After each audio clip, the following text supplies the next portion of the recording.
सच सुनने के लिए रेडी हो जाओ। 5 साल तक रट्टा मारो एकेडमिक्स में, स्लीपलेस नाइट देखने को मिलती है, 100 से ज्यादा आपको सबमिशंस देने पड़ते हैं और 10,000 20,000 हर सेमेस्टर में आपको प्रिंट आउट में पैसे लगाने हैं, 500 के रोटरिंग पेन्स खरीदनी है और हर वक्त बैठ के 3D और प्लानिंग करते रहो। और पूरे ग्रेजुएशन करने के बाद BR डिग्री के बाद आपको सैलरी मिलती है सिर्फ और सिर्फ 15,000 रुपए। जी हां, लगा शौक, 15,000 रुपए। मतलब कि 5 साल करने के बाद जो कि एक डिलीवरी बॉय या ओला और रैपिडो राइडर जो होते हैं वो भी आपसे ज्यादा कमाते हैं, जिनकी सैलरी आपको मंथली में 25,000 से लेके 40,000 के बीच में देखने को मिल जाती है। लेकिन आपको मिल रहा है पूरे 5 साल का एकेडमिक्स करने के बाद, 10 लाख से ज्यादा फीस देने के बाद, 2 लाख से ज्यादा आपके पूरे एजुकेशन सिस्टम की स्टेशनरी देने के बाद जो आपको सैलरी मिलती है वो सिर्फ इतनी मिलती है कि आप बेयर मिनिमम खुद के अकेले के खर्चे नहीं निकाल सकते। तो क्या है इसकी रियलिटी? आज हम बात करेंगे आर्किटेक्चर इंडस्ट्री के पूरे इनसाइड की, वो भी सिर्फ और सिर्फ सैलरी को लेते हुए। अगर आपने एक MBBS किया होता तो आपको कितनी सैलरी मिलती, अगर आपने IT सेक्टर से किया होता तो कितने टाइम में करते और कितनी सैलरी मिलती। हम कंपैरिजन तो करेंगे ही करेंगे इन मेजर इंडस्ट्रीज के साथ।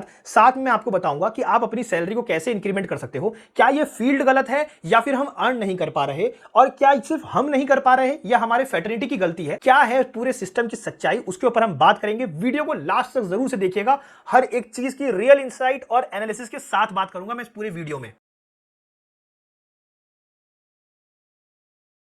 हर साल 6,000 से लेके 7,000 तक ग्रेजुएट्स निकलते हैं। आर्किटेक्ट्स ग्रेजुएट जो है वो हर साल आर्किटेक्ट बन के निकलते हैं। और जो हमारे पूरे इंडिया की पॉपुलेशन है वो मोर और लेस अप्रॉक्स मान के चलो 1.4 बिलियन, मतलब कि 140 करोड़ की पॉपुलेशन है। और आप ये देखो कि हम आर्किटेक्ट्स कितने हैं टोटल। अगर रजिस्टर्ड आर्किटेक्ट की बात की जाए सीओए वेबसाइट से अगर आप निकालोगे तो 1.4 लाख, मतलब कि हर 10,000 लोगों पर एक आर्किटेक्ट है। तो यहां पर आपको डिमांड तो क्लियरली दिख रही होगी, लेकिन फिर भी इतना शॉर्टेज आर्किटेक्ट्स होने के बाद भी सैलरी इतनी लो क्यों है? तो फन फैक्ट बताऊं ना, तो वो ये है कि एक्चुअली में हमें अंडररेटेड कहा जाता है इस प्रोफेशन को, मतलब हम अंडर वैल्यूड है। तो इस चीज को और बेटर तरीके से समझने के लिए सबसे पहले समझते हैं कि आखिर आर्किटेक्चर पूरे एक हायरार्की में अगर देखा जाए तो 5 साल करने के बाद वो कितना कितना अर्न करता है, कौन कौन से स्टेज पे और कौन कौन से जॉब रोल पर। पहले इसको समझते हैं। तो इंटर्नशिप में आप देखोगे एक्सपीरियंस तो आपका 0 रहता है, तो यहां पर आपको एवरेज सैलरी जो है ना वो आपको 5,000 से 8,000 के बीच में देखने को मिलती है। उसके बाद जब आप जूनियर आर्किटेक्ट के लेवल पर जाते हो ना तो आपकी सैलरी 15 से 30,000 के बीच में देखने को मिलती है। उसके बाद जो आपको जॉब रोल देखने को मिलती है वो है प्रोजेक्ट आर्किटेक्ट का, जहां पर आपको 35,000 से 60,000 की सैलरी देखने को मिलती है पर मंथ के बेसिस पे। फिर आप बनते हो सीनियर आर्किटेक्ट, जो कि 6 से 10 साल एक्सपीरियंस वालों को कहा जाता है, जिसमें आपकी जो सैलरी है वो 70,000 से लेके 1.2 लाख पर मंथ देखने को मिल सकती है। उसके बाद वहीं पर जब आप एसोसिएट, उनको सैलरी देखने को मिलती है 1.2 लाख से लेके 2.5 लाख पर मंथ की। तो ये तो हुई कुछ रियल इंसाइट जो कि एक्चुअली में सुनने को मिलता है, लेकिन एक रियलिटी के और अंदर राज की बात बताऊं ना आपको, तो आप ये मान के चलो 80% से ज्यादा आर्किटेक्ट जो हैं वो आर्किटेक्चर इंडस्ट्री में 50,000 से ज्यादा की सैलरी नहीं ले पाते तब तक, जब तक कि वो फॉरेन नहीं चले जाए, बाहर मल्टीनेशनल लेवल कंपनी पे काम नहीं करे, तब तक तो वो कमा ही नहीं सकते 50,000 से ज्यादा। तो समझ रहे हो कितना मेजर गैप देखने को मिल रहा है। लेकिन एक काम करते हैं, इसको कंपैरिजन करते हैं बाकी अदर इंडस्ट्रीज से, कि बाकी लोग 12th के बाद जो अलग अलग प्रोफेशन चुन रहे हैं वो लोग कितना अर्न करते हैं। अगर आप एक MBBS डॉक्टर बनते हो तो इसमें आपकी जो पहली सैलरी होती है ना वो 50 से 80,000 के बीच में लगती है। वहीं पर सिविल इंजीनियर की बात करें तो 25,000 से 30,000 के बीच में आपको सैलरी जो है फर्स्ट सैलरी अच्छी जगह पर देखने को मिलती है। सॉफ्टवेयर डेवलपमेंट सबसे बेटर और ल्यूक्रेटिव जॉब जो कि हर कोई देखना चाहता है। अगर इसकी बात करें 50,000 से 1 लाख तक की सैलरी आपको फर्स्ट इन हैंड देखने को मिलती है फर्स्ट सैलरी में। वहीं पर 4th नंबर पे लास्ट और लीस्ट पे आता है जो कि है आर्किटेक्ट, जहां पर आपको 5 साल अपना टाइम देना पड़ता है, जो कि मोर और लेस MBBS के बराबर है।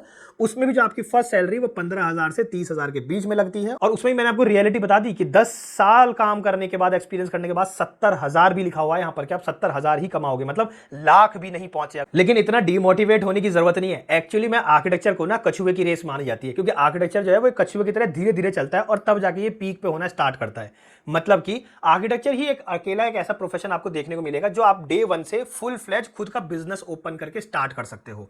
ये एक आर्किटेक्चर में ही देखने को ज्यादातर मिलता है, क्योंकि ये फुल फ्लेज कैपेबिलिटीज आपको प्रोवाइड करता है। रेस्ट ऑफ अदर इंडस्ट्रीज की अगर हम बात करें, वहां पे आपको एक्सपीरियंस होना पड़ता है, वहां पे आपको जॉब करना ही पड़ता है, ये सब चीजें। तो अगर आपको सेलिंग या और चीजें अगर आती है ना, तो आप आर्किटेक्चर में डे 1 से आप एंडलेस कमा सकते हो, फिर इसकी कोई लिमिटेशंस नहीं है। और यही इसको अपर हैंड देता है बाकी अदर इंडस्ट्रीज से। लेकिन फिर भी समझते हैं कि आर्किटेक्चर फिर भी इतना अंडर वैल्यूड या अंडररेटेड क्यों है, इनके रीजंस क्या है, उसको समझने की कोशिश करते हैं। क्योंकि रियलिटी में बात कर रहे हैं तो अब जो रियल में है, जो है वही बताना पड़ेगा आपको। तो यहां पर सबसे पहला रीजन जो लो सैलरी का है वो ये है कि आर्किटेक्ट्स एक्चुअली में जो मार्केट में है ना वो एकदम लो क्वालिटी के हैं। जी हां, कॉलेजेस ज्यादा हैं लेकिन उनकी जो पढ़ाई है ना वो लो क्वालिटी की है, इसलिए जो आर्किटेक्ट्स निकल रहे हैं ना वो लो क्वालिटी के निकल रहे हैं। वो पूरे 5 साल करने के बाद भी ना प्लानिंग भी कॉन्फिडेंटली कर लें वो भी बहुत दूर की बात है। और अगर वो प्लानिंग करना जानते भी है ना तो डिजाइनिंग नहीं आती, वर्किंग सेट नहीं आता उनको। एक्चुअली में जो रियल लाइफ प्रॉब्लम सॉल्व करनी है ना, जो एग्जीक्यूट करने तक का जो सफर है, जिसमें उनको जो जो प्रॉब्लम टैकल करनी है, वो तो आर्किटेक्चर इंडस्ट्री में पढ़ाया ही नहीं जाता कॉलेजेस में। हमें तो मोर और लेस ये बोला जाता है कि प्रैक्टिकल पढ़ाई है, लेकिन पढ़ाया सिर्फ और सिर्फ थ्योरेटिकल जाता है और थ्योरेटिकल वे से ही प्रैक्टिकलिटी पढ़ाई जाती है। ये हमारा पहला अप्रोच रहता है। तो इसलिए हम मार्केट अपडेट नहीं कर पाते अपने आप को, कॉन्फिडेंस उनमें है नहीं कि खुद का बिजनेस कर पाए। और इसलिए मैंने पूरी सीरीज चलाई भी थी कि बहुत सारे आर्किटेक्ट सिर्फ आर्किटेक्चर सर्विसेज बेचते रहते हैं और एक्चुअली पता भी नहीं है कि मार्केट में, इंडस्ट्री में नीड है भी क्या। दूसरा सबसे मेन रीजन जो कि यहां पे आपको देखने को मिलेगा वो है क्लाइंट अवेयरनेस। जी हाँ, यहां पर आप डायरेक्ट ब्लेम कर सकते हो अपनी फेटर्निटी को, कम्युनिटी को, जो कि है हमारे आर्किटेक्चर की सीईओ को कह लो या आईआई को कह लो। एक्चुअली में हम एक मिडिल क्लास सेगमेंट को और हायर क्लास सेगमेंट को नहीं कवर कर पा रहे।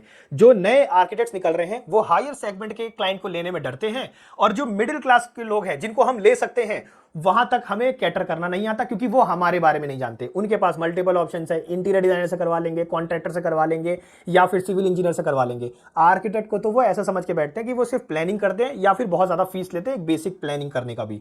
तो वो जो है ना अपने लेवल पर जो उनको अवेयरनेस क्रिएट करनी चाहिए, आर्किटेक्चर की इंपॉर्टेंस लोगों तक बतानी चाहिए, वो यहां पर आपको थोड़ा सा देखने को कम मिलता है। और क्योंकि आर्किटेक्चर में हमारे प्रोफेशन में ये भी है कि मार्केटिंग नहीं कर सकते, तो इसलिए हम पहुंचा भी नहीं पाते बहुत सारे लोगों को। जैसे कि अगर आप एमबीबीएस डॉक्टर की बात करोगे, आप नहीं चाह के भी जब आप बीमार पड़ोगे आपको डॉक्टर के पास जाना है।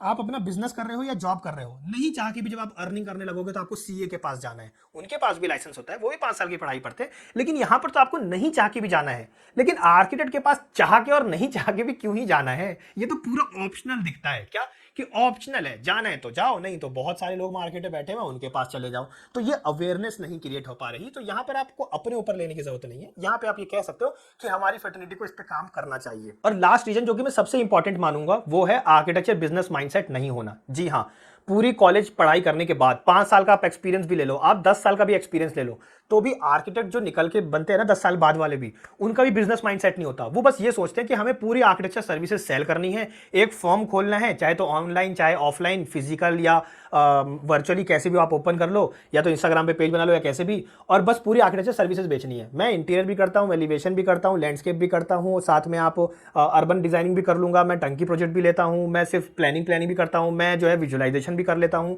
मैं वो सारे काम कर लेता हूँ। मतलब एक बिजनेस माइंडसेट होना, एक कम्युनिकेशन स्किल्स होना, एक सेलिंग की स्किल्स आना, एक सेल्स की स्किल्स आना, एक ऑनबोर्ड करना, ये सारी स्किल्स नहीं आती हमें ये पता ही नहीं है कि हमारी टारगेट ऑडियंस क्या है। हमें लगता है हर अगला इंसान जिसको घर बनवाना है या जिसको अपना मॉल बनवाना है वो हमारा क्लाइंट है। हर अगला इंसान जिसके पास पैसे हैं और जिसको रिक्वायरमेंट है कि उसको घर बनवाना है या कोई भी प्रोजेक्ट करवाना है, कोई भी कमर्शियल स्पेसेस क्रिएट करवाने हैं, वो हमारा क्लाइंट हो सकता है। हम ये पोटेंशियल अपना मान के चलते हैं, और ये एक ट्रू बिजनेसमैन की पोटेंशियल नहीं होती। उसको भी उसमें अपना डिफाइन करना पड़ता है, पर्टिकुलरली निश डिसाइड करना पड़ता है, जो कि हम नहीं कर पाते। हम अपने आप को इवैल्यूएट नहीं कर पाते, मार्केट को इवैल्यूएट नहीं कर पाते, हम एनालाइज नहीं कर पाते कि हमें किसको टारगेट करते हुए करना है। और ये चीज मैंने अपने यूट्यूब के शॉर्ट्स में भी डाला है, बताया है। आर्किटेक्चर बिजनेस स्टार्टअप्स मैंने कितनी बार आपको बताए हैं कि आप होम रेनोवेशन जैसे या एनआरआई क्लाइंट्स को टारगेट करो, पर्टिकुलरली जो कि बाहर रह के इंडिया में इन्वेस्ट करते हैं और अपने माँ बाप के लिए घर बनवाना चाहते हैं, ताकि जब वो बूढ़े हो जाए इंडिया में आए तो फिर वो आराम से शांति से रह सके। तो आप ऐसे स्टार्टअप्स आइडियाज मैंने बहुत सारे दिए भी हैं आप लोग को। तो ये एक बिजनेस माइंडसेट स्किल्स की कमी है जो कि हमारा कॉलेज भी नहीं पढ़ाता और हम खुद एक्सपीरियंस लेने के बाद भी नहीं कर पाते। हम सिर्फ और सिर्फ 10 साल बाद भी एक्सपीरियंस बन के निकलते हैं, तो हमें ड्राइंग ही अच्छी बनानी आती है या हमारी ड्राफ्टिंग बहुत स्पीड में हो गई होती है। और अब उसका क्या मतलब, एआई तो वैसे भी आ चुका है। बहुत मीनिंगलेस तो नहीं बोलूंगा, लेकिन 50% वर्क जो आपका एआई ही कर देगा। अब तो आपकी जो वैल्यू 10 साल बाद भी है ना वो 50% की ही है। मतलब आप अभी भी अंडर वैल्यूड स्किल्स सीख रहे हो। तो बात कर लेते हैं सॉल्यूशन की भी, कि सैलरी बनाने के फिर रियल तरीके हैं क्या, बाकी लोग इंडस्ट्री में क्या अपना रहे हैं और ये कैसे हो रहा है। तो यहाँ पर सबसे पहला जो मैं आपको बताऊंगा वो है थोड़ा ग्लोबल सोचना पड़ेगा। जी हाँ, आपको और मुझे थोड़ा ग्लोबल सोचना पड़ेगा, जो कि बाकी इंडस्ट्री में भी करते हैं। अगर आप एक कंट्री नोटिस करोगे ना, मिडिल ईस्ट जितनी भी कंट्रीज आप उनको ले लो या फिर यूरोप को ले लो, यहाँ पर ना आपको 3 लाख से 6 लाख और 8 लाख जो है ना वो पर मंथ की सैलरी कॉमन देखने को मिलती है। मतलब ज्यादा हाथ पैर नहीं, अगर आप एक कॉमनर आर्किटेक्ट भी हो ना तो भी आपको इतनी सैलरी देखने को मिलती है। मतलब मुझे बहुत ज्यादा एडवांस होने की जरूरत नहीं है, बहुत ज्यादा लो पे रहने की जरूरत नहीं है। अगर आप एक एवरेज आर्किटेक्ट भी हो तो कॉमन सैलरी वहां पर इतनी देखने को मिलती ही मिलती है। तो आप ग्लोबल सोच सकते हो, ग्लोबली अप्रोच कर सकते हो। दूसरा है निश बेस्ड स्किल्स सीखो। जी हाँ, आर्किटेक्चर डिग्री जो है वो आज की डेट में बेस डिग्री है, मतलब आप एक बेस लेवल पर, एक कॉमन प्लेटफॉर्म पर आ गए कि अब आप एक आर्किटेक्ट हो। लेकिन निश बेस्ड स्किल सीखो, जैसे कि या तो बिम सीख लो, या कंप्यूटेशनल डिजाइन सीख लो, या फिर एआई टूल्स, या सबसे बेटर मैं अगर आपको बताऊं तो फसाड इंजीनियरिंग सीख लो।